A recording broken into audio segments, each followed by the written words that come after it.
Yesu. Shuhuda wangu wa pili, mke wangu alikuwa anaomba, sasa hivi ni miaka 7. Yuko hapa, nakuja naye kila siku, kila Ijumaa nakuja naye. Katika maombi haya ya usiku wa manane. Ya usiku wa manane. Najitahidi hata kuamka saa 8. Kwa hiyo nimezoea. Lakini nimemuona mara kwanza nilikuwa nakodisha bajaji kumleta hapa. Lakini leo nimetoka naye Izungwe na jana na juma iliyopita anashikilia mwenyewe pikipiki mpaka hapa.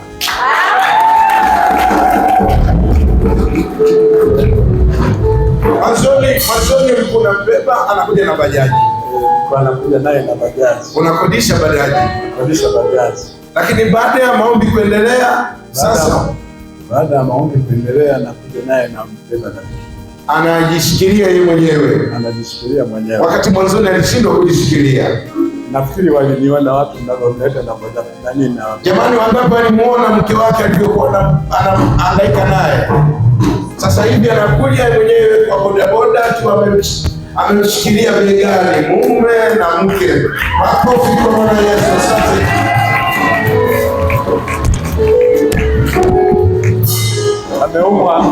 Ameumwa miaka 7, huwa 7.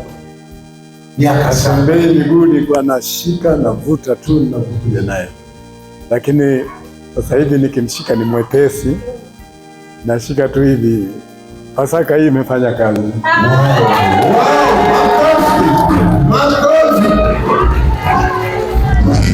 Makofi kwa Bwana Yesu. Asante.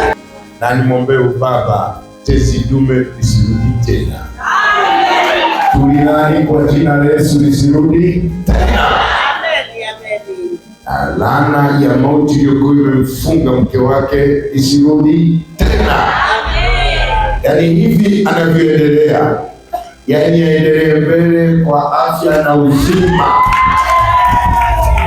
Alikuja katika hali ya umauti, anarudi katika hali ya uzima. Leo ndio siku ya kuachiliwa kwake. Leo ni siku gani jamani? Leo ni Jumatatu. Leo ni siku ya kuachiliwa. Leo ni siku ya kuachiliwa kwa mama yule. Leo ni siku gani jamani? Leo ni siku gani tuseme wote? Ninayajua yangu malengo ni mema, sio mabaya, ili niwape matumaini ya siku zijazo.